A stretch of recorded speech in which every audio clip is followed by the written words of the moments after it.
नमस्कार, आप देख रहे हैं न्यूज टीवी और मैं हूं आपके साथ मेघा। देखते हैं स्पेशल रिपोर्ट में इस बार आपके लिए क्या है खास। मध्य प्रदेश की राजधानी के जाने माने स्कूल बिलाबोंग में एक केजी में पढ़ने वाली बच्ची के साथ शर्मनाक घटना हुई है। इस घटना को अंजाम बस ड्राइवर ने दिया है। बताया जा रहा है ड्राइवर ने बच्ची के साथ बस में शर्मनाक घटना को अंजाम दिया। जब बच्ची स्कूल से अपने घर लौटी तो माता पिता को अपनी सारी आपबीती बताई। घटना की जानकारी मिलते ही माता पिता ने स्कूल में जाकर शिकायत की तो इंटरनल जांच के बाद बस ड्राइवर को स्कूल वालों ने क्लीन चिट दे दी। इस मामले पर सोमवार को पेरेंट्स ने एफआईआर भी दर्ज करवाई है। इस घटना के बाद से ही पुलिस प्रशासन में हड़कंप मच गया है, क्योंकि घटना एक केजी में पढ़ने वाली छोटी बच्ची के साथ घटी है। ड्राइवर और महिला परिचारक को गिरफ्तार कर लिया है। इस घटना के बारे में स्कूल के प्रिंसिपल आशीष अग्रवाल से बात की हमारे ब्यूरो चीफ अर्जुन कुमार ने।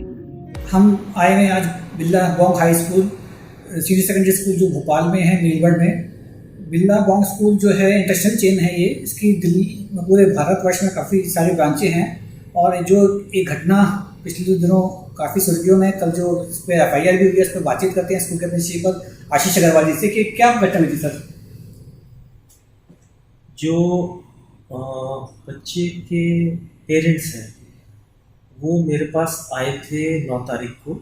उसमें उन्होंने ये जिक्र किया कि बच्चे के बस में कपड़े बदले गए थे 8 तारीख को, और उन्होंने उस सिलसिले में बच्चे से थोड़ी और दरियाफ्त की बातचीत की तो ये संज्ञान में आया कि 10-12 दिन पहले बच्ची ने मदर से शेयर किया था कि थोड़ा सा मुझे प्राइवेट पार्ट्स में दर्द हो रहा है, और उसको उन्होंने समझा कि शायद रैशेस होंगे या डायपर वगैरह होगा, उसके कारण ऐसा हुआ होगा। पर जब ये 8 तारीख को कपड़े बदले गए बस के अंदर, उसको उन्होंने जब और तहकीकात की तो मालूम चला कि उन्होंने कुछ ऐसे शब्द इस्तेमाल किए जो कि ये शक पैदा करता था कि बच्चे के साथ शायद किसी ने गलत हरकत की हो सकती है। तो उस सिलसिले में वो मुझसे मिलने आए थे 9 तारीख को, और उनके सामने हम लोगों ने प्री स्कूल कोऑर्डिनेटर, एडमिनिस्ट्रेटर, दीदी, जितने भी लोग इसमें थे, उन सबको मैंने अपने ऑफिस में बुलवा करके अपने सामने उनसे पूरी बात समझी। उसके बाद क्योंकि बस का मामला था तो उसके लिए जो हमारा फुटेज है, जीपीएस सिस्टम है, वो सब एक वेंडर के थ्रू होता है। तो उसके लिए हम लोगों ने पेरेंट्स से बात किया कि मैं एक आध दिन में उनसे पूरा डिटेल्स ले करके सोमवार को मैं कंफर्म करके फिर हम दोनों मिल करके इस पर कार्रवाई आगे करके जो दोषी होगा उसके खिलाफ हम लोग एक्शन लेते हैं। लेकिन सोमवार तक एफआईआर हो गई थी, और उसके बाद शाम के समय CAW सेल के जो अधिकारी, पुलिस अधिकारी वगैरह वो लोग आए, उन्होंने डिस्कस किया कि क्या क्या कारण था, क्या क्या हो सकता था। जो भी उन्होंने मुझसे चीज़ मांगी वो सब उनको मुहैया कराई गई।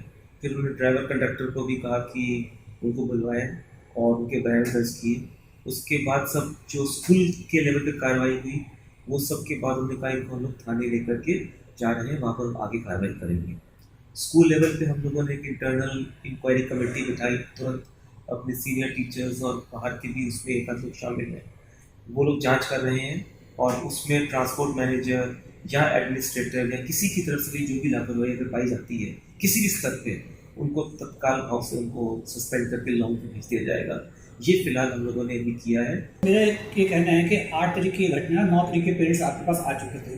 9 तारीख को उन्होंने आपको बता दिया था कि इस प्रकार से घटना घटी है बच्ची के साथ। बच्ची बता रही है ये उसने अपने बताया कि प्राइवेट पार्ट पर दर्द हो रहा है और लिप्स और इस प्रकार का बैड टच, वो सब से जो छोटी सी बच्ची 3 साल की बोलती है उसने बताया।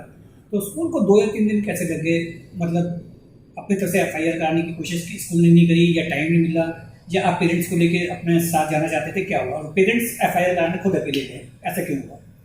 नहीं, इसमें कहीं पर भी ना हमारी मंशा थी ना पेरेंट्स की मंशा थी इस बात को देर या डिले करने की।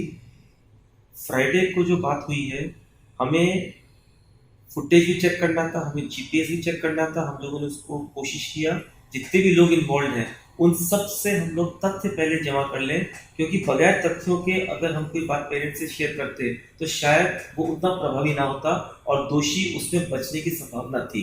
इसलिए हमारा प्रयास ये था कि तथ्य वेरीफाई करने के बाद हम पेरेंट को विश्वास में लेकर के तब जो दोषी होगा उसको हम पुलिस के सुपुर्द करेंगे, जिससे कि आगे कभी कोई इस तरह का अमानवीय व्यवहार के बारे में सोच भी ना सके।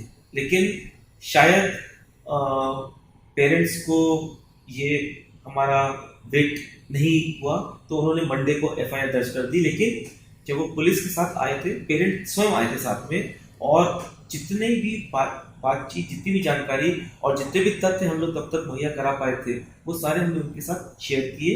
पुलिस अधिकारी जो मैडम आई थी, उनके साथ भी पूरा शेयर किया गया, और इंटरनल इंक्वायरी कमेटी जो है उसकी रिपोर्ट मेरे पास आज शाम तक आ जाएगी। और उसमें अगर स्कूल में चाहे वो एडमिनिस्ट्रेटर हो, चाहे वो ट्रांसपोर्ट मैनेजर हो, चाहे वो स्टोर मैनेजर हो, उनके खिलाफ अगर मुझे ज़रा सी भी कोई बात सामने आती है, लापरवाही आती है सामने, उनको हम तत्काल वहाँ से सस्पेंड कर देंगे। सर, दूसरा ये कहा जा रहा है कि बस में जो कपड़े बदले गए, तो बस में जो कपड़े बदले गए उस दिन क्या घटना घटी है, उससे पहले कुछ घटना घटी है, और ये बस में कपड़े जो परिचालिका थी उससे बदले हैं, जबकि एज पर नियम जो है स्कूल की जो टीचर्स स्टाफ बदलने का हक था, तो उसने क्यों बदले? और क्या ये चीज़ का पहले से कभी कुछ इस प्रकार की घटना आपके सामने संज्ञान में आई थी क्या कभी? एक तो जब भी बच्चों के कपड़े बदले जाते हैं तो टीचर्स नहीं करती है, वो आया दीदी करती है। स्कूल में भी जैसे बच्चे ने पॉटी कर दिया, कुछ भी किया, तो वो वॉशरूम में जाकर के उसको चेंज करवा देते हैं। बस में भी जो परिचालिका है, उसको दो ही स्थितियों में हमने परमिशन दी हुई है, या तो बच्चा अपने कपड़े सॉरी कर दे, या वो वॉमिट कर दे। पर उस दिन उनका ये कहना है कि बच्चे ने पानी पिया, गिर गया टी शर्ट पे। दूसरा ये कहा जा रहा है कि बस में जो कपड़े बदले गए, तो बस में जो कपड़े बदले गए उस दिन क्या घटना घटी है, उससे पहले कुछ घटना घटी है, और ये बस में कपड़े जो परिचालिका थी उससे बदले हैं, जबकि एज पर नियम जो है स्कूल की जो टीचर्स स्टाफ बदलने का हक था, तो उसने क्यों बदले? और क्या ये चीज़ का पहले से कभी कुछ इस प्रकार की घटना आपके सामने संज्ञान में आई थी क्या कभी? एक तो जब भी बच्चों के कपड़े बदले जाते हैं तो टीचर्स नहीं करती है, वो आया दीदी करती है। स्कूल में भी जैसे बच्चे ने पॉटी कर दिया, कुछ भी किया, तो वो वॉशरूम में जाकर के उसको चेंज करवा देते हैं। बस में भी जो परिचालिका है, उसको दो ही स्थितियों में हमने परमिशन दी हुई है, या तो बच्चा अपने कपड़े सॉरी कर दे, या वो वॉमिट कर दे। पर उस दिन उनका ये कहना है कि बच्चे ने पानी पिया, गिर गया, टी शर्ट पे गीला हो गया, उसको ठंड लग रही थी, इससे हमने चेंज कर दिया है। और जीपीएस ट्रैकर से जब हम लोगों ने चेक किया है, तो ये पाया गया कि जो रूट बस रोज़ फॉलो करती थी उसी रूट पे गई है, कहीं कोई डिले नहीं हुआ है, कहीं कोई डिटूर नहीं हुआ है। तो ये स्ट्रॉन्गली सजेस्ट करता है कि घटना 8 तारीख की ना होकर के, जैसा पेरेंट्स हमसे शेयर किया, ये 10-12 दिन पुराना संभावना है इस घटना के घटित होने की।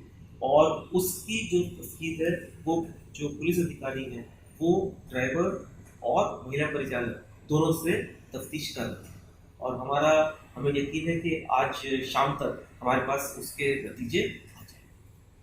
सर, 10 या 12 दिन पहले की ये घटना है, इसका मतलब एक ड्राइवर और परिचालिका जो साथ में थी, ड्राइवर बस चला रहा था, तो कहीं ना कहीं 10-12 दिन पहले जब घटना घटी, तो परिचालिका का साथ जरूर रहा होगा, उसको जरूर मालूम होगा। अगर कोई बच्चा तो जाके ड्राइविंग सीट में बैठेगा नहीं, तो उससे जरूर कोई बस रोक के इस प्रकार की हरकत करी होगी। तो क्या आपको लगता है कि परिचालिका के बारे में या इस प्रकार के जो चालक थे उनके बारे में स्कूल को पहले से ही ज़्यादा एहतियात और लेना चाहिए था, जिस प्रकार की घटना से बचाया जा सकता था? स्कूल में जो स्टैंडर्ड नॉर्म्स होते हैं, पुलिस वेरिफिकेशन, उनका लाइसेंस, उनके परिवार के बारे में जानकारी, कहाँ वो रहते हैं, स्थायी पता है कि नहीं है, इन सब के बारे में जानकारी करनी थी। और हम ये मान के चलते हैं कि यदि व्यक्ति परिवार वाला है, तो हो सकता है कि उसके ऊपर मानवीयता, एक बच्चों के प्रति प्रेम भाव, समर्पण वो अधिक होगा। तो स्कूल स्तर पे जो हम लोग करते हैं वो हम लोगों ने ज़रूर किया, पर इसके बारे में हम निश्चित तौर पे और सजग होकर के और स्ट्रॉन्गली पूरे एसओपी यूज़ करेंगे इंटरनल लेवल पे।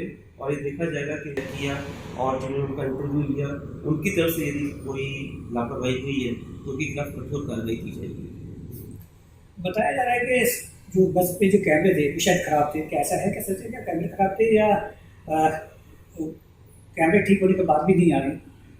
कैमरे की जो फुटेजेस है हमारी सारी बसेस के अंदर, मूविंग बसेस का जो हमारे वेंडर ने बताया है, मूविंग बसेस के अंदर जो कैमराज होते हैं उनका फुटेज बहुत क्लियर नहीं होता और उसका स्टोरेज बहुत डिमांड करता है। तो वो उसको बहुत अधिक दिनों तक नहीं रखते हैं, इसलिए वो जीपीएस और कैमरा दोनों रखते हैं। जब भी हमें कैमरे फुटेज की ज़रूरत होती है, जब भी हमें लगता है कि कहीं पर किसी तरह का कोई ऐसा कंप्लेंट वगैरह की संभावना होती है, हम उनका फुटेज उनसे मंगवा लेते हैं। इस स्थिति में वो प्रोवाइड नहीं कर पाते फुटेज, इसीलिए हमने कहा कि हमें जीपीएस ट्रैकिंग और पूरी डिटेल्स हमारे साथ शेयर कीजिए, और वो हमने स्वयं 8 तारीख का चेक किया। 8 तारीख को हमें कोई भी डिविएशन नज़र नहीं आया। पुराने दिनों का हम लोग चेक कर रहे हैं, हमारा स्टाफ लगा हुआ उसके अंदर, और उसमें जहाँ जहाँ डिविएशन है उसको मार्क करके कोशिश की जा रही है कि पुलिस को उस बारे में इत्तला की जाए। ये जो ड्राइवर है हनुमंता, ये स्कूल में कब से है और इसका कुछ बैकग्राउंड क्या पिछला कुछ मालूम किया, किस स्कूल से था, ये कहाँ से भी आया है? जो हमें जानकारी दी गई है, ये हमारे साथ 1-1.5 महीने से है, और ये पहले भी किसी स्कूल में काम करता था, लेकिन वहाँ पर शायद टाइमिंग्स अधिक थे और तनख्वाह भी कम थी। यहाँ पर हमारे यहाँ टाइमिंग्स कंपेरेटिवली 1-2 घंटा कम थे, इसलिए उसने हमारे यहाँ ज्वाइन किया था।